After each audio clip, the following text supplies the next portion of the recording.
Crux fidelis interondes, arboruna nobilis. Last night was a lot of fun. It's always fun to give my witness testimony. Tonight is going to be a little bit more theological, and I hope it's still fun, by the way, but what I want to do is basically give an outline of the one way to put it is the true relationship between the Jewish religion and the Catholic Church. But even that is, I think, a distortion. What I want to do is give a picture of the fact that Judaism and the Catholic Church are not two separate religions. They're one and the same plan for salvation that God came up with in the Garden of Eden already, essentially, for the salvation of all of mankind. And by its very nature, that plan for salvation had to be divided into two phases: a preparation phase, which was Judaism, and a fulfillment phase, which is the Catholic Church. And the place where phase one turned into phase two was the Last Supper, which was simultaneously, one could think of as the last sacramental Jewish Passover Seder, and it certainly was the first sacramental Catholic Mass at one and the same time. And that was really the pivot point where the phase one of salvation, the system for salvation, was transformed into phase two of the system of salvation. You with me so far? Anyway, that's the plan for tonight. And I'm going to start at the beginning. The structure of tonight is going to be like last night. I'll talk for about 45 minutes, maybe 50 minutes, and then there'll be a short break. There'll be a collection taken up, and then afterwards it'll be questions and answers and anything else that brings up. So the story really starts with the creation of man. When God originally created man, don't worry, it's still only going to be an hour long, but I'm going to start at the very beginning. When God created man in the Garden of Eden, he created him to live in a state of continual intimacy with God, no death, no suffering, essentially a ideal paradise life from his very creation and without any death. However, when man chose to sin, that original exalted relationship between God and man was shattered. And at that very moment, I know it's cheating a little bit to talk about time, but anyway, at that very moment, God knew that not only would he at some point in the future restore man to the elevated pre-fall state, but would actually elevate him to an infinitely higher state through the incarnation of the second person of the Most Holy Trinity as a man at a future point in time. If the second person of the Most Holy Trinity was going to incarnate as a man at some future point in time, it would have to be among a particular people. It would have to be in a particular place in the world. It would even have to be in the womb of a particular totally pure virgin. And of course, that people would have to be prepared.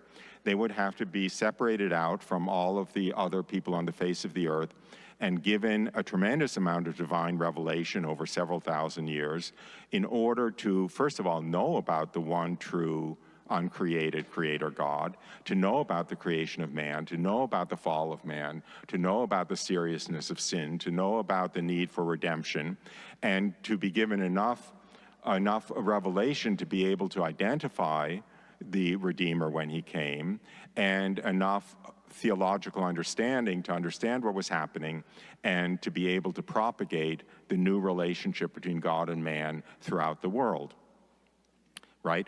So that is essentially what the Jewish people were. They were chosen, you could say, at random out of all of the people on the face of the earth to receive several thousand years of divine revelation to prepare for the incarnation of God as man. And from the very start, from a Jewish perspective, from within Judaism, the entire point of Judaism was to prepare for the coming of the Messiah.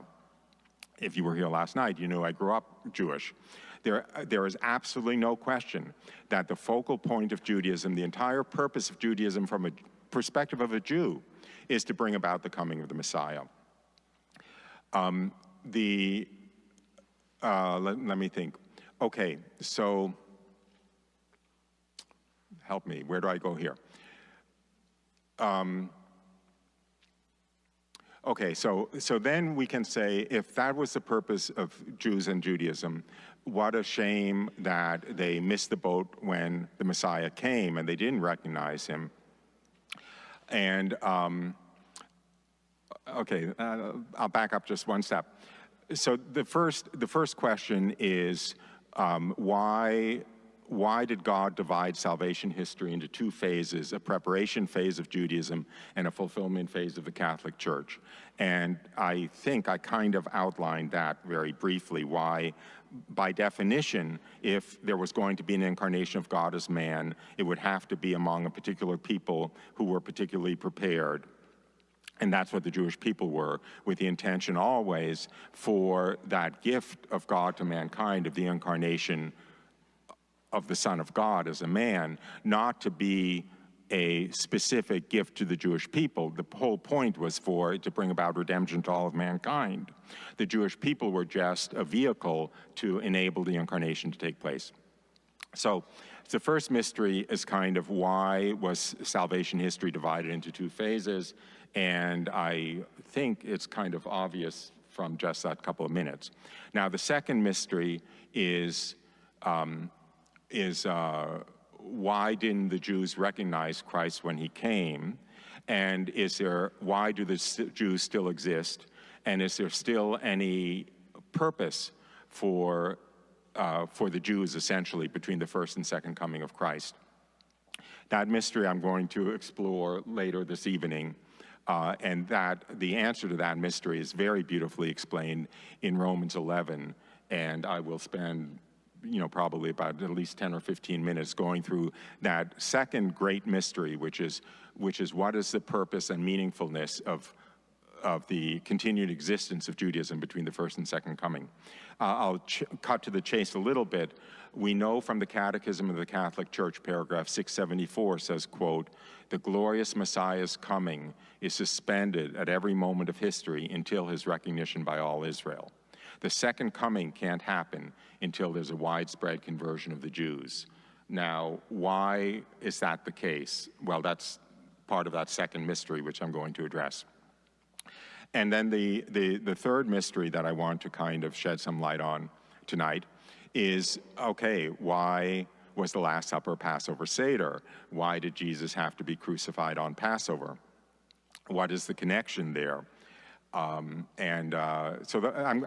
going to try to weave, well, they're not really weaving three threads together. They're really the same kind of unfolding of salvation history with three aspects to it. Okay, now, I mean, I wish I could say, am I making any sense? Okay. So I started out saying the entire point of Judaism was bringing about the coming of the Messiah. That is 100% clear. Growing up Jewish, we all knew that. As a matter of fact, when I was born, there was still, in religious Jewish families, there's an excitement when a male child is born. It sounds very corny, but there's an excitement because there's a kind of a little bit of an echo in the back. Could this be the Messiah?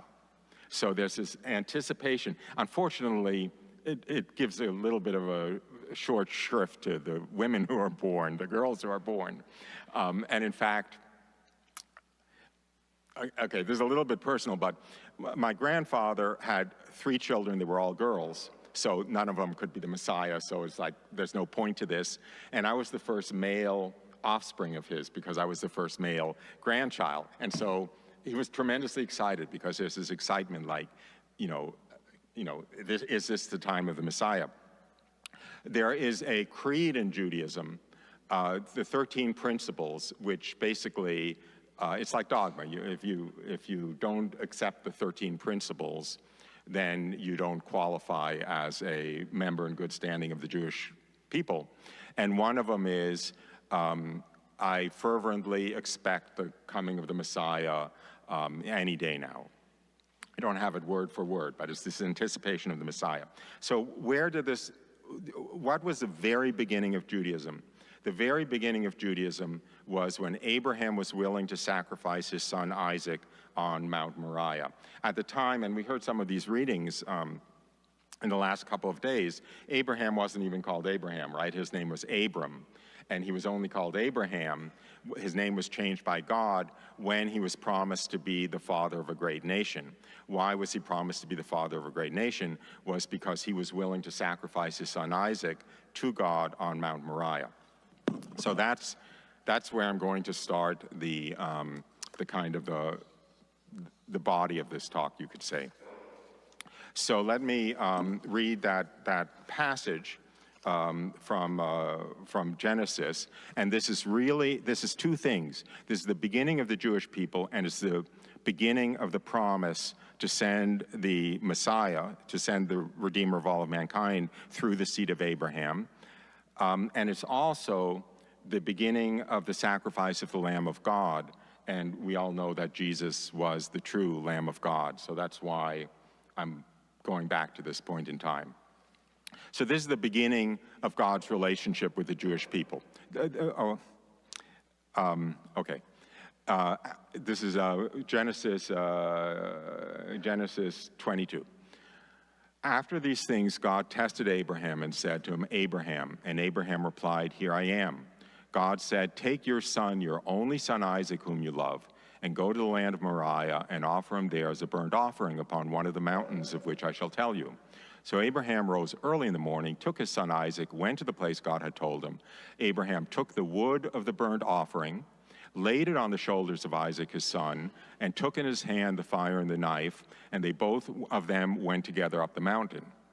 And Isaac said to his father Abraham, I see the fire and the wood, but where is the lamb for the sacrifice? Abraham said, God himself will provide the lamb for the sacrifice, my son. When they came to the place God had told him, Abraham built an altar there, laid the wood in order, and bound Isaac his son, and laid him on the altar upon the wood. Then Abraham put forth his hand and took his knife to slay his son. But the angel of the Lord called to him from heaven and said, Abraham, Abraham, do not lay your hand on the lad or do anything to him. For now I know that you fear God, seeing you have not withheld your son, your only beloved son, from me. And Abraham lifted up his eyes and saw a ram caught in a thicket by its horns, and went and took the ram and offered it up as a burnt offering instead of his son. So Abraham called the name of that place, The Lord will provide, as it is said to this day, on the mount of the Lord it shall be provided. And the angel of the Lord called to Abraham a second time from heaven and said, Because you have done this and have not withheld your son, your only son, I will indeed bless you, and I will multiply your descendants as the stars of heaven and the sands on the seashore. And in your seed shall all the nations of the earth be blessed, because you have obeyed my voice. Now, that statement by the Lord through the angel, in your seed shall all the nations of the earth be blessed, has always been understood both in Judaism and in Christianity as a promise by God to send the Messiah through the seed of Abraham. And that was the beginning of the Jewish people. They were appointed to bring about the incarnation, you could say, at that moment. Now, on that mountain, which in the days of the Old Testament was called Mount Moriah, had a different name 2,000 years later. It was Mount Calvary. And if you go to Jerusalem, you can go to the stone on which Abraham bound Isaac. It's on the top of the Temple Mount, and you can go about 500 yards across the same mountain ridge to the Church of the Holy Sepulchre, where the crucifixion took place. The place where Abraham bound Isaac for a sacrifice was essentially the same place where Jesus was sacrificed. Now let's back up. Let's look at this picture. Abraham took his only beloved son Isaac, laid the wood for his sacrifice on his shoulders, led him up the mountain, bound him to the wood, and was prepared to sacrifice him. In the very same place where God led his only beloved son, laid the wood for his sacrifice on his shoulders, the cross, led him up the very same mountain, bound him to the wood, nailed him to the wood, and had the true sacrifice. And what did God tell Abraham? The Lord himself will provide the lamb for the sacrifice, my son. It was already a prefigurement, a prophecy. This whole story of Abraham sacrificing Isaac was a picture in advance of the fulfillment of the promise, which would be the crucifixion, would be the coming of Christ. Okay, now but there was a temporary substitute. That temporary substitute was the ram which was caught by its horn in the thicket. Now, some of you may know, some of you may not know, that on Jewish festivals, on Jewish feast days, and actually on every first month, the Jews blow a shofar in the synagogue, and on the high holidays, they blow a shofar. It's a ram's horn. And they're blowing that ram's horn. It's a evocation to God. It's a reminder to God. Do you remember when our father Abraham was so faithful that he was prepared to sacrifice his son Isaac, and you promised to send the Redeemer? And it's been 1,000 years now. It's been 1,200 years now. It's been 2,000 years now. It's about time. Why don't you fulfill that promise? And that is the theological underpinnings of blowing the shofar. Just because I like show and tell, let me see if I can still remember to do this.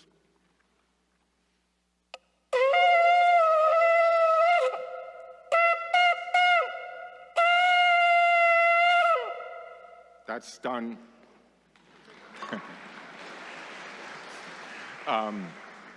Anyway, so you see, I'm weaving together. You see the meaning in Judaism, in salvation history, both within Judaism and within Christianity, is focused on the coming of the Messiah 100%. That ram that was sacrificed in the place of Isaac was the first Jewish sacrificial lamb. And every Jewish sacrificial lamb from then on simultaneously hearkened back to Abraham's willingness to sacrifice Isaac and hearkened forward, so to speak, to the true lamb of sacrifice, the coming of the God himself will provide the sacrifice, my son. And he did provide the sacrifice in the very same place.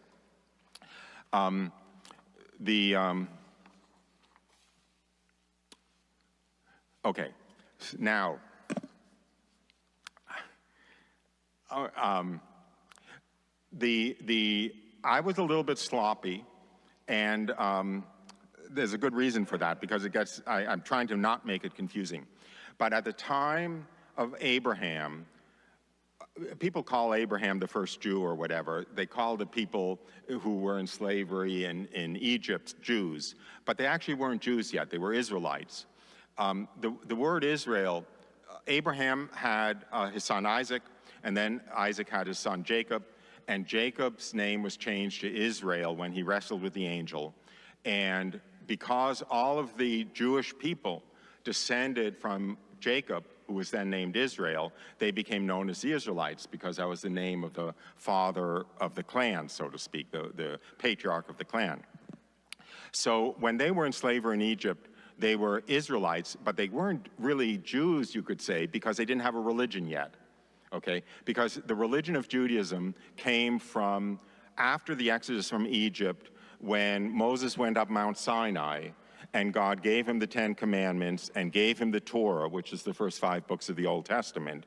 And that was the religion given to the Israelites, which was Judaism. And from that point on, you can say they're Jews. So, believe me, this is all gonna get woven together if you hang in there. So, what I described with Abraham's sacrifice of Isaac was the beginning of the Israelites. It was the beginning of the Jewish people as a people, but it was not yet the beginning of the religion. So we have to go forward in time.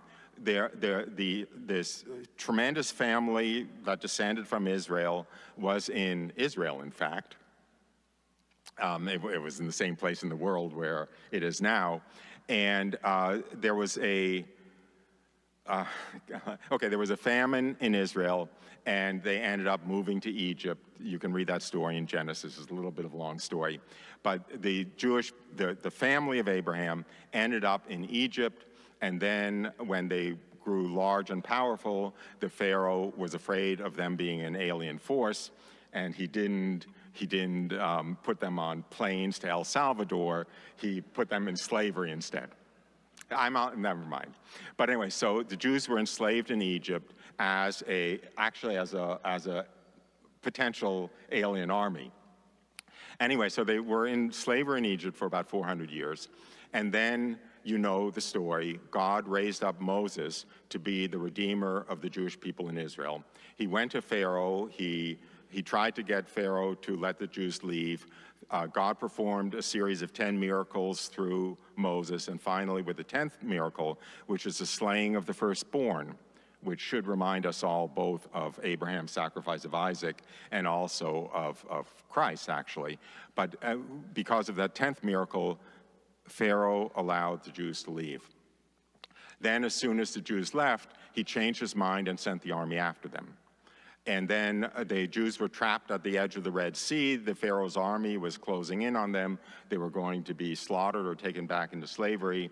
And again, through Moses, God performed the miracle of the parting of the waters of the Red Sea, and the Jews crossed dry shod. Then they were in the desert for 40 years on their way to the Promised Land. And in the desert, they were, of course, miraculously sustained by manna. And then they finally made it to the Promised Land. Now, the story of, and by the way, as soon as they got into the desert after crossing the Red Sea, that's when God called Moses up to the top of Mount Sinai and gave him the 10 Commandments and the beginning of the Old Testament, and created the religion of Judaism. Now, that entire picture of the Exodus from Egypt, from the very first days of Christianity, it's beautifully described by, I have it in my notes. I forgot the saint's name of Alexandria in like the 3rd century. That the Exodus from Egypt was always seen as a picture in advance of Christianity. This is now in Christianity. It was always seen as a picture in advance. Just like Abraham's sacrifice of Isaac was a picture in advance of the crucifixion, the Exodus from Egypt was a picture in advance of the coming of the Messiah. The Jews' slavery to Pharaoh in Egypt was a picture of mankind's slavery to the power of Satan. Pharaoh was a picture, so to speak, of Satan. The Jews were freed from the power of Pharaoh by crossing through the waters of the Red Sea. That's a picture of the Christian being freed from the power of Satan by crossing through the waters of baptism. The Jews wandered in the desert for 40 years on the way to the Promised Land. That's a picture of the Christian wandering through the desert of this life for 40 or 80 years on the way to the true Promised Land, which is heaven. And the Jews were miraculously sustained in the desert for those 40 years by what? By the miraculous bread from heaven, by manna, which was always seen as a picture of the Eucharist. And Jesus himself, of course, made that comparison in John 6. Your forefathers ate the manna in the wilderness, but they died nonetheless. I am the true miraculous bread from heaven, and he who eats of me shall never die, and so forth. You all know that, right? So, and what is Passover? I'm going to get to this. Is it really this? I bet I'm going to pull this off and weave this all together. But anyway, and what is Passover? Passover is the, in some ways you could say it's the most important Jewish feast day or holiday of the year. It is a celebration of the Exodus from Egypt. In Judaism, because in Judaism, Moses is referred to as the first redeemer, and the Messiah is the final redeemer. Jewish theology teaches that when the Messiah comes, he's going to have to come on Passover, because Moses was a picture of the Messiah. Within Judaism, Moses was a picture of the Messiah to come. And since Passover is a celebration of the Exodus from Egypt, when the true redemption comes, it's going to have to come on Passover. Everywhere you look in Judaism, you see the messianic promise represented by Passover. The Passover Seder, if any of you have ever gone to a Passover Seder, the entire Passover Seder from beginning to end is a prayer for the sending of the Messiah. It's baked into the Passover Seder. The Seder is just a name for that, the inauguration of the Passover festival is the Seder. We know this from the New Testament. It appears there as the Last Supper, of course. But in the days of the temple, the Passover lamb would be sacrificed in the temple, and every family would present a lamb to be sacrificed, and then that roasted lamb would be brought back, and it would become the meal of the Passover meal. And the Passover Seder then is that meal, the first night of Passover, and it's got a special liturgy to it. It's got a very precise liturgy to it, which actually is the structure behind the structure of the Mass, because the first Mass was a Passover Seder. So in fact, the elements of the Mass mirror to some extent the elements of the Passover Seder. Now, I'm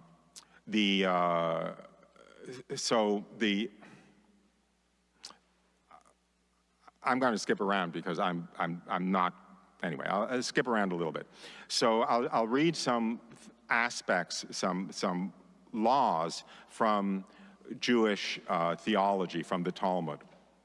For instance, that just point out this tremendous resonance between the Exodus, between Passover, and and what we know as the Last Supper, and the inauguration of the fulfillment of Judaism, which is the sacraments of the Catholic Church.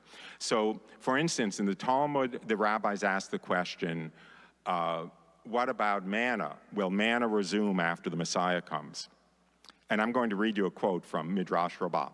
As the first Redeemer caused manna to descend, that's Moses, as it is stated, because I shall cause to rain bread from heaven for you, Exodus 16, so will the latter Redeemer cause manna to descend. Okay, that's the Eucharist. The Melchizedek, you will not find manna in this age, but you shall find it in the age after the Messiah comes. Right, that's the Eucharist. The entire story of the Exodus from Egypt was fulfilled by the coming of Christ. And then in the second Baruch, after the Messiah is revealed, the treasury of manna will come down again from on high, and they will eat of it in those years, because these are they who will have arrived at the consummation of time. Right? That's us. If you read the Old Testament, there are a lot of different kinds of sacrifices that are offered in the temple. There's the free will offering, there's the Thanksgiving offering, there's a sin offering, and so forth. The Talmud asks the question, after the Messiah comes, will there still be the sacrifices? Will there still be the offerings? And here's the quote. The Talmud asks, after the Messiah comes, will sacrifices continue or will they cease? The answer is, all of them will cease except the Thanksgiving offering. What's Eucharist mean? Right, it's Thanksgiving.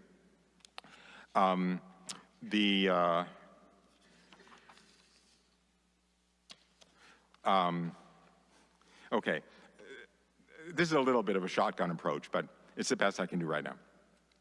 The Passover is so central in Judaism that the teaching it's directly from the Old Testament, that in Judaism, the only way you can lose your salvation is to cut yourself off from the Jewish people. And it says in Exodus that the Jew who does not celebrate the Passover and does not partake of the Passover lamb loses their participation in the Jewish people and therefore loses their salvation. Okay? Now, I don't want to push this too hard, but you can see the parallel with Christianity, with the Catholic Church, right? That unless you participate in the true Passover, the Catholic Mass, you're certainly not fully participating in the promise of salvation. Don't shoot me, but Jesus said, truly, truly, I say to you, unless you eat the flesh of the Son of Man and drink his blood, and so forth. So anyway, participation in the Passover Seder in Judaism is not considered a memorial action. Participation in the Seder of Judaism is to be considered, this is within Jewish theology, as being present in the Exodus from Egypt and being a direct recipient of the extraordinary grace of God in freeing the Jews from slavery in Egypt. Not just like, but as a prefigurement, as a picture in advance of participation in the Mass. It's not a memorial, it's being present at Calvary again. And one of the very neat things here is, of course, the entire sacrificial system of Judaism went away with the destruction of the temple at the time of Christ, right, at the time of the crucifixion. There was no more temple sacrifice, there was no more sacramental Judaism, and there couldn't be animal sacrifices anymore because they could only take place in the temple, and there was no temple anymore because the temple was destroyed in 70 AD. So then the rabbis were faced with this problem of how can sins be taken away in the absence of animal sacrifice, in the absence of the temple. And the answer, this is a quote from anyway, I don't have to go into that, but this is a quote from a very central Jewish theological work from the 13th century. How can the sins of the Jewish people be taken away, since the means given in the law of Moses requires temple sacrifices, which became impossible since the destruction of the temple in 70 AD? The answer is, since the prescribed ritual means no longer exist, in the divine presence of our Lord on Mount Moriah, Isaac, our forefather, was bound to be offered as an unblemished offering to atone for all our sins. Okay? So in Jewish theology, the way that sins can be forgiven after the destruction of the temple is because of the sacrifice of Isaac on Mount Moriah, which was simply a picture of the sacrifice of Christ on Calvary. This is all, I find this stuff really neat. Now, the last thing that I'm going to probably say on this line about the Last Supper being a Passover is that we know how the Passover offering was to be prepared and presented on the Seder table at Passover in the days of Christ. And we know this from both Christian sources and from Jewish sources. It's in the Talmud, and it's also in St. Justin Martyr, who was a 2nd century AD. So I'll read it from the Talmud. This is now how the Passover lamb would be presented on the table at a Passover supper. The Jews would drive thin, smooth staves of wood through the shoulders of the lamb in order to hang it and skin it, and then would thrust a skewer of pomegranate wood through the Passover lamb from its mouth to its buttocks. So the lamb would be crucified. There'd be a stave of wood spreading its forepaws, and there would be a stave of wood going down from the throat or whatever through the buttocks and to the feet. So, and we know this was the case, so we know that at every Passover, Jesus, Mary, and Joseph were there at the Seder table, and at the center of the table was a crucified lamb, which I suspect at least 2 out of the 3 knew was a picture of what was to come. So I think I'm going to take the break there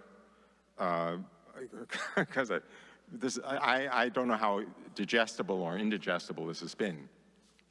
But I'll take the break, and I will come back. I will take questions, and then I will talk about I'll give the second half of the talk, but which is going to be, okay, then what is this going on about there has to be a conversion of the Jews for the second coming, and why did God arrange things so that the Jews, by and large, would not accept Christ when he came? I'll just give a little foretaste of that, because that is actually straight from Scripture. And this is St. Paul. St. Paul talking about the Jews, and he says, "What then? Israel failed to obtain what it sought. The elect obtained it, but the rest were hardened. As it is written, God gave them a spirit of stupor, eyes that should not see and ears that should not hear, down to this very day. Let their eyes be darkened so that they cannot see." I want you to lest you be wise in your conceits, I want you to understand this mystery, brethren. A hardening has come upon part of Israel until the full number of the Gentiles come in, and so all Israel will be saved. So this is now, when I come back, it'll be the second part of salvation history, which is the role of the Jews in salvation history between the first and second coming of Christ, and why God arranged things this way. So with that, I'll take a short break. I'm just going to go step by step. This is St. Paul. This is Romans 11. This is the answer to the mystery of why the Jews rejected Christ, the answer to the mystery of why God arranged things such that first he would make himself known to the Jewish people, then he would hide himself from the Jewish people and make himself known to the Gentiles. Gentile just means everybody but Jew. That's all it means. And then when the full number of the Gentiles have come in, he would reveal himself once more to the Jews. They too would enter the church, and then the church composed of Jew and Gentile would be ready for the second coming. So anyway, beginning with the beginning of Romans 11. I ask then, has God rejected his people? By no means. I myself am an Israelite, a descendant of Abraham, a member of the tribe of Benjamin. God has not rejected his people whom he foreknew. So even though the Jews rejected Christ, that doesn't mean that God turned around and turned his back on them. St. Paul goes on to say, what then? Israel failed to obtain what it sought. The elect obtained it, but the rest were hardened. As it is written, God gave them a spirit of stupor, eyes that should not see and ears that should not hear, down to this very day. Let their eyes be darkened so they cannot see. So we have it here in black and white that the failure of the Jews to recognize Christ wasn't entirely due to their stubbornness and hard-heartedness, but was in itself part of divine providence. God gave them a spirit of stupor, eyes that should not see and ears that should not hear. Okay, then St. Paul goes on to explain why God did this. So I ask, have they stumbled so as to fall? By no means. But through their trespass, salvation has come to the Gentiles, so as to make Israel jealous. Now, if their trespass means riches for the world, and if their failure means riches for the Gentiles, how much more will their full inclusion mean? For if their rejection means the reconciliation of the world, what will their acceptance mean but life from the dead? Okay, so 4 times in these few verses, St. Paul says the same thing over and over again. Through their trespass, salvation has come to the non-Jews. Their trespass means riches for the world, and their failure means riches for the non-Jews. If their rejection means the reconciliation of the world, what will their acceptance mean but life from the dead? So it's very clear that St. Paul is saying salvation would not have spread properly throughout the world if all of the Jews at the time of Christ had leapt into the church. Okay? Their rejection of Christ was necessary for salvation to come to the Gentiles. And I mean, you have Bibles. This is Romans 11. You can go back and see it. I'm not making this up. Now, why was this the case? Why wouldn't have salvation spread properly throughout the world if the 5 million Jews around Jerusalem at the time of Jesus all entered the church? Well, we know one reason, which is reflected in the very first church council, the Council of Jerusalem about 50 AD. It's recounted in the book of Acts. The very first theological crisis in the church, which required all the apostles to reassemble in Jerusalem to decide this issue. What was that question? The question is, can we allow non-Jews into the church, or is the church only for Jews? Okay? It's the opposite, right? Now you hear people in the Catholic Church saying, oh, no, the church isn't for Jews, they have Judaism. The church is for non-Jews. No, the first church council was because some of the apostles thought that we were not allowed to let non-Jews enter the church. The salvation brought by Jesus was only for Jews. That was resolved in the first church council saying that no, Gentiles can enter the church on the same basis as Jews. They don't have to first convert to Judaism in order to enter the church. But it was solved in a kind of demographic way by the failure of the Jews to enter the church. Because pretty soon, within, probably within 5 or 10 years, the church was visibly Gentile. It did not look like it was part of Judaism anymore. But it was part of Judaism. It started out as part of Judaism. The apostles were all Jews. Jesus only evangelized Jews, right? He sent out the disciples. What did he say? He said, go to no town of the Gentiles, go to no town of the Samaritans, go only to the lost sheep of the house of Israel. He told the Syrophoenician woman, I was sent only to the children of Israel. You could see where this error came from, the mistaken belief that the church was only for Jews, but that confusion went away when the church almost immediately became visibly Gentile.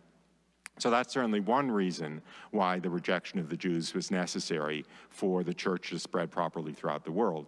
But St. Paul then goes on to say there, for if their rejection means the reconciliation of the world, what will their acceptance mean but life from the dead? In other words, if the Jews' rejection of Christ was such a gift for the world, it'll be an even bigger gift for the world when they accept Christ. And then St. Paul goes on to explain that further. He gives the image of the olive tree of salvation. And the olive tree of salvation was originally Judaism. It was planted in Judaism. The branches of the original cultivated olive tree were the Jews. But then he goes on to say, but if some of the branches were broken off and you, a wild olive shoot, were grafted in to share in their place to share the richness of the olive tree, do not boast over the branches. If you do boast, remember, it is not you that support the root, but the root that supports you. You will say branches were broken off so that I might be grafted in. That is true. But do not become proud, but stand in awe, for if God did not spare the natural branches, neither will he spare you. And even the others, if they do not persist in their unbelief, will be grafted in, for God has the power to graft them in again. For if you have been cut from what is by nature a wild olive tree, and grafted contrary to nature into a cultivated olive tree, how much more will these natural branches be grafted back into their own olive tree? Okay? So the image is very clear. You have this olive tree of salvation. The original branches were the Jews. Some of those branches were broken off in order to make room to graft in wild olive branches. That's the non-Jews, that's the Gentiles. Now, if you're one of those grafted in wild olive branches, don't boast over the broken off cultivated olive branches. Those are the Jews who are not in the church. If you are tempted to boast, remember, number one, they were only broken off to make room for you. And number two, if God grafted you, a wild olive branch, into the tree, how much better will he graft back the original cultivated olive branches into the tree when the time comes, right? And I mean, don't shoot me. Every word I've read was from St. Paul, so take it up with him. For if you have been cut from what is by nature a wild olive tree and grafted contrary to nature into a cultivated olive tree, how much more will these natural branches be grafted back into their own olive tree? And then he goes on to explain why God did this way. Lest you be wise in your own conceits, I want you to understand this mystery, brethren.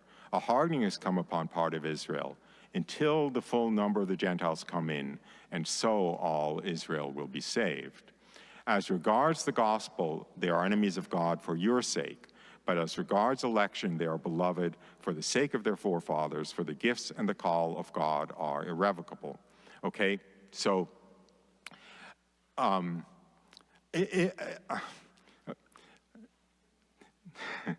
never know how theological to get, but I am going to take a little theological side road here.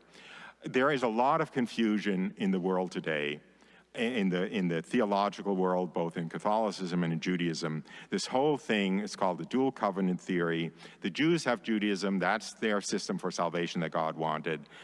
The non-Jews have the church. That's their salvation that God wanted for them. There's no reason to evangelize the Jews because they already have the promise that was given to them through Judaism. So we shouldn't be evangelizing the Jews. And I don't want to scandalize anyone, but this has actually even come committees of the USCCB and committees of the Vatican and so forth. Now, this confusion, it's also, by the way, in the, it's also, anyway, you see it all over. This confusion is very easily solved. You have to separate out the sacramental system of Judaism, which went away with the destruction of the temple, because there was no sacramental system of Judaism as defined by God in the Old Testament without animal sacrifice. So the whole Jewish sacramental system disappeared and was replaced by the Catholic sacramental system. The election of the Jews did not disappear. The election of the Jews, that's the promise that God made to Abraham. The election of the Jews continued. And do you see? So if you separate out sacramental Judaism from the election of the Jews, then the problem goes away. Yes, sacramental Judaism has been 100% replaced by the church. The Jewish people have not been 100% replaced by the Christian people in the sense that there is no longer something appertaining to them that's relevant theologically. So anyway, I'll go back to Romans 11. As regards the gospel, they are enemies of God for your sake, but as regards election, they are beloved for the sake of their forefathers, for the gifts and the call of God are irrevocable. Now here comes the money verse. Just as you were once disobedient to God, but have now received mercy because of their disobedience, so they have now been disobedient, in order that by the mercy shown to you, they also may receive mercy. For God has consigned all men to disobedience, that he may have mercy upon all. And this is why God did this way. I'll just go through it slowly. Just as you were once disobedient to God, St. Paul is talking to the Romans, he's talking to the Gentiles, the non-Jews. You were once disobedient to God. In other words, at the time that Christ came, the non-Jews did not have a genuine relationship to God in general. I don't want to get too specific. But they have now received mercy because of the disobedience of the Jews. In other words, the Gentiles were out of relationship to God, but now they're in relationship to God due to the fact that the Jews are out of relationship to God because of the disobedience to God. Just as you were once disobedient to God, but have now received mercy because of their disobedience, so they have now been disobedient, in order that by the mercy shown to you, they also may receive mercy. God has consigned all men to disobedience, that he may have mercy upon all. So you see, the problem was the Jews were in relationship to God at the time that Christ came.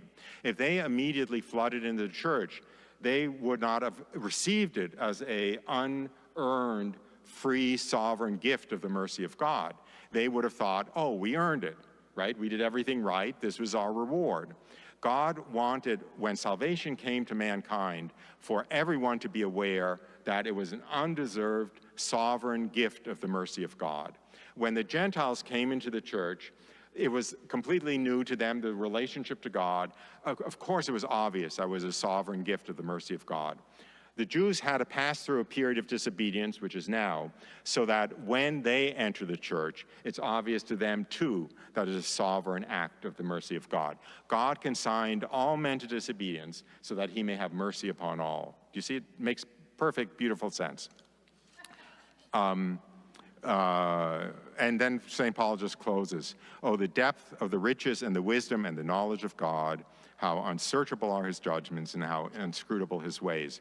So this is this last passage I read is a passage that's cited in the Catechism of the Catholic Church when paragraph 674 says, the glorious Messiah's coming is suspended at every moment of history until his recognition by all Israel. The understanding from the church fathers, from the apostolic fathers, was that at the basically preceding the second coming, there would be a widespread, maybe universal, I like to say wholesale, conversion of the Jews. And the salvation came first to the Jews, then it came to the Gentiles through the church. Then when the full number of the Gentiles come in, the veil will be lifted from the eyes of the Jews. They too will, by and large, enter the church.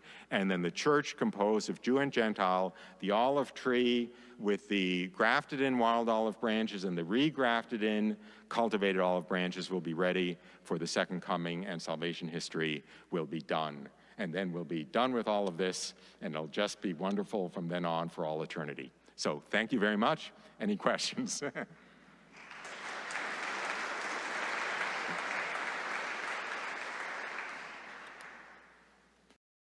Crux fidelis intero